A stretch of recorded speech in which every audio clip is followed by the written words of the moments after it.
finishing line guys. Rematch na ni karon. Rematch ni guys kay napil ditong kalaban. So nag-start na sila. So pagawasay na po sila sa ilang mga diskarte guys. Pasaltuhay.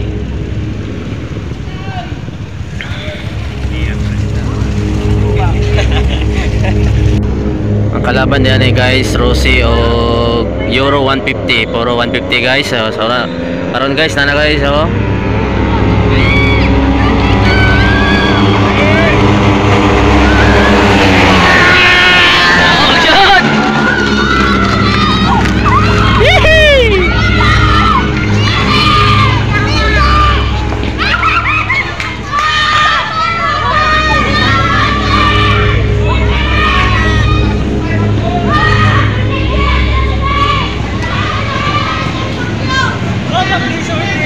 Gamay nagbiya ba?